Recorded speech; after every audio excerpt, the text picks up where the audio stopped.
지난 주말부터 다시 강화된 정부의 방역 조치에 반발하는 자영업자들이 오늘 서울 도심에서 대규모 집회를 열었습니다. 코로나19가 확산할 때마다 그 책임을 온전히 떠안고 있지만 더 이상은 힘들다면서 생존권을 보장하라고 요구했습니다. 김수근 기자가 취재했습니다. 오늘 낮 서울 광화문 앞 생존권 보장을 요구하는 자영업자들이 전국에서 몰려들었습니다. 소상공인도 국민이다! 생존권을 보장하라! 보장하라! 보장하라! 보장하라! 차가운 길바닥에 앉아 손실보상금을 한 푼도 못 받았고 더 이상은 버틸 돈이 없다고 호소했습니다.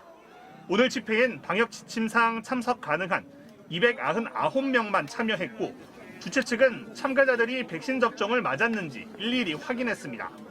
지난 주말부터 강화된 정부의 방역 지침에 반발하면서도 지침을 지킨 합법적인 집회를 연 겁니다.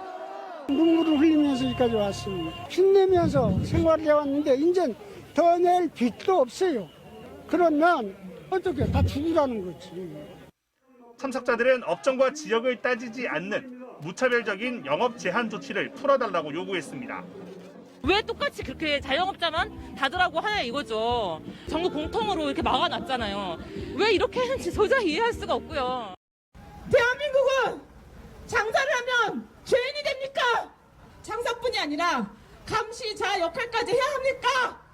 참석자들은 영업시간 제한 철폐와 방역 패스 철회, 손실보상금 현실화 등 5대 요구안을 정부에 전달했습니다. 이들은 다음 달 2일까지 예정된 현행 방역 수칙을 이후에도 풀지 않으면 전국적인 걸기대회를 열겠다고 선언했습니다. 집회 현장 밖에서도 자영업자들은 각자의 방식으로 방역 수칙에 저항했습니다. 서울의 한 고깃집은 자영업자 목소리를 들어주지 않는 정치인과 공무원의 식당 출입을 금지한다고 써붙였습니다. 천당 같다 지옥 같다. 이건 장사하는 게 아니죠. 자꾸 우리 자영업자들만 옥죄이니까 들어오지 말라는 얘기죠. 자영업자들은 또 다음 주 월요일과 화요일 오후 5시부터 밤 9시까지 동시에 간판 불을 끄는 캠페인을 벌이기로 했습니다. 14개 매장을 운영하는 인천의 한 대형 카페는 방역 수칙을 거부하며 24시간 운영을 선언했다. 관할구청에 고발되자 처리하기도 했습니다. MBC 뉴스 김수근입니다. 이렇게 반대 시위에도 불구하고 방역 패스를 적용할 수밖에 없는 이유에 대해서 정부는 미접종자들을 보호하기 위해서라고 강조하고 있습니다. 미접종자의 사망 확률과 중증화 비율이 백신을 맞은 사람들에 비해서 훨씬 높기 때문인데요. 따라서 방역 패스를 유지하되 이상 반응을 우려하는 사람들에 대해서는 더 많은 설득이 필요하다. 이런 지적이 나오고 있습니다. 김아영 기자가 취재했습니다. 우리 국민 중 백신을 아예 맞지 않았거나 1차만 접종한 비율은 17.9%로 18세 이상만 보면 7.3% 정도입니다. 그러나 최근 5주간 코로나19 사망자 1,560여 명 중 절반이 넘는 52.5%가 이들 미접종 또는 불완전 접종자에게서 나왔습니다. 미접종자가 위중증으로 진행될 확률은 접종 완료자보다 11배 높고 사망 위험은 9배 높습니다. 정부는 이들을 보호하기 위해서라도 방역 패스 적용이 불가피하다는 입장입니다. 여기서 조금 더 노력하면 상황을 안정시킬 수 있습니다. 3차 접종과 기본 접종을 꼭 받아주시길 바랍니다. 하지만 방역 패스 적용과 함께 미접종자의 불안감을 덜어줄 수 있는 설득 작업에도 좀 더 힘을 기울여야 한다는 지적이 많습니다. 호흡도 조금 답답해지고 입술 부종도 생기고 이제 몸도 전체적으로 두드러기 같이 막 간지럽고 몸이 괜찮으면 맞고는 싶은데 특히 병원에서 이상 반응 우려가 크다는 공식적인 진단을 받은 경우라면 방역 패스 예외에 포함시킬 수 있는지 검증하는 체계도 검토할 필요가 있어 보입니다. 뇌졸중이라던가 그렇게 너무 큰 병으로 이제 갈 수 있으니까 병원에서 다 안 된다고 하는 거예요. 제가 부스터샷을 안 맞게 되면 많이 포기를 하고 구매하겠죠. 이런 가운데 60세 이상의 3차 접종률은 60%를 넘었고 12에서 17세 청소년의 2차 접종률도 45%를 기록했습니다. 특히 12월 셋째 주의 청소년 주간 접종자 수는 직전 주에 비해 2배 이상 증가했습니다. MBC 뉴스 김아영입니다. 국내에서도 오미크론 변이의 확산 속도가 빨라지면서 앞으로의 유행을 좌우할 중요한 변수가 되고 있습니다. 한 유치원에서 시작된 오미크론 감염이 전국으로 확산이 되면서 234명까지 늘었는데요. 특히 일반 검사로는 감염 여부를 알 수가 없어서 실제 감염자가 더 많을 수도 있다는 우려가 나오고 있습니다. 손영 기자가 전해드리겠습니다. 전북 익산의 한 유치원에서 시작된 오미크론 변이 집단 감염. 유치원을 방문한 시간 강사가 부안과 정읍 어린이집을 다녀가면서 오미크론 변이 의심 확진자는 78명까지 늘었습니다. 대구에서도 처음으로 오미크론 감염자가 나오면서 오미크론이 발생한 지자체는 10곳으로 늘었습니다. 밀접 접촉자인 38명에 대해서는 14일간 자가격리 조치를 했고 일상 접촉자인 124명에 대해서는 능동 감시를 지금 하고 있습니다. 오미크론 변이 확진자는 7명이 추가 확인되며 모두 234명으로 늘었습니다. 국내 오미크론 감염자가 200명 초반에 이른 속도는 델타 변이의 3배. 확진자 가족의 감염률도 44.7%로 델타보다 2배 이상 높습니다. 지난주 오미크론 검출률이 1.7%였던 것을 감안하면 한두 달 안에 우세종의 기준인 50%를 넘을 것이란 전망도 나옵니다. 정부는 오미크론 변이를 방역의 최대 변수로 보고 있습니다. 정부는 3차 접종과 거리 두기가 지금처럼 진행될 경우 다음 달 1월에 하루 확진자가 4,700명까지 줄어들 것이라고 전망했습니다. 그러나 이 같은 예측은 오미크론 확산 속도를 낮게 잡은 상태에서 나온 겁니다. 현재 이 오미크론 쪽의 확산 추이를 그렇게까지 높게는 잡지 않은 상황에서 단기간 이 예측을 한 것이기 때문에 전문가들은 빠른 속도로 확산되는 오미크론 변이의 특성상 방역망 안에 잡아두지 못하면 하루 10,000명의 확진자가 발생할 수도 있다고 우려합니다.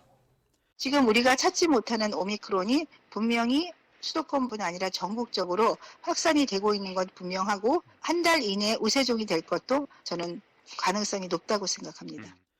정부는 3차 접종과 거리 두기를 철저히 하는 게 오미크론 확산을 막는 확실한 방법이라고 강조했습니다. 또 우선 오미크론 변이를 포함해 델타와 감마 등 기존 변이까지 하루 만에 확인하는 PCR 검사를 개발 중이며 이르면 올해 안에 도입하겠다고 밝혔습니다. MBC 뉴스 손영입니다. 코로나19 위중증 환자 수는 오늘 또다시 최고치를 기록했습니다.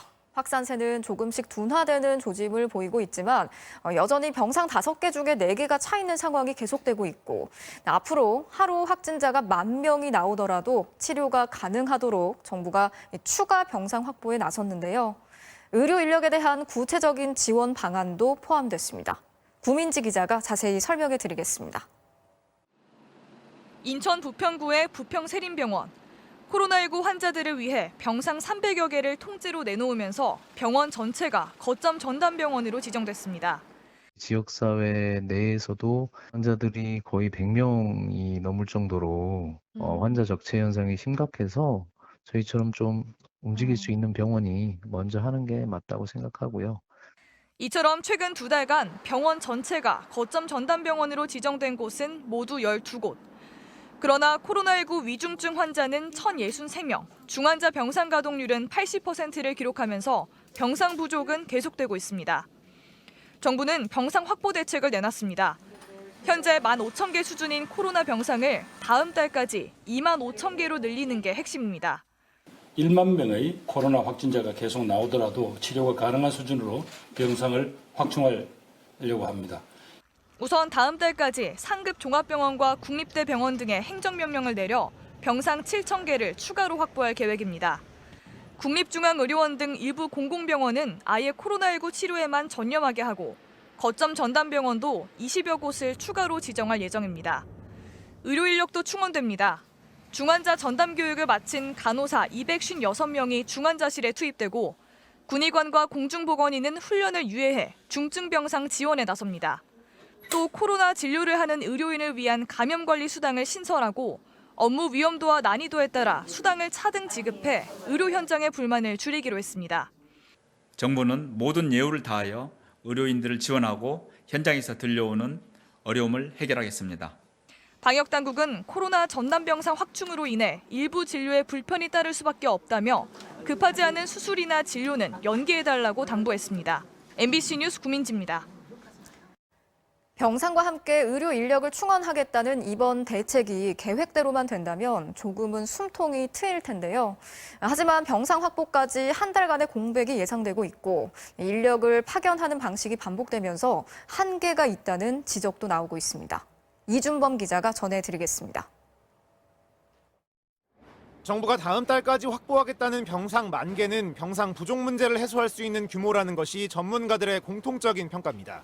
특히 국립대병원과 공공병원이 코로나 치료에 집중하기로 하면서 병상 확충 속도도 이전보다 빨라질 것으로 예상됩니다. 지금은 서울대병원도 그렇고 국립중앙의료원도 그렇고 공론화해서 병원이 이제 직접 움직이는 거고 이걸 관해서 충분히 여론이라든지 이런 부분도 만들어지고 문제는 늘어난 병상을 감당할 의료 인력입니다. 수도권에는 현재 120개의 중환자 병상이 남아있지만 374명이 하루 넘게 입원을 못하고 있습니다. 의료진, 특히 간호사가 많이 부족합니다. 보건소도 역학조사반 봐야지, 코비드 검사 봐야지 막 이러니까 간호사가 필요한 데가 너무 많다 보니까 간호사 구하기가 너무 힘든 거예요. 정부는 의사와 간호사 1,200명을 파견하겠다고 밝혔지만 이 정도로는 부족하다는 게 의료 현장의 목소리입니다.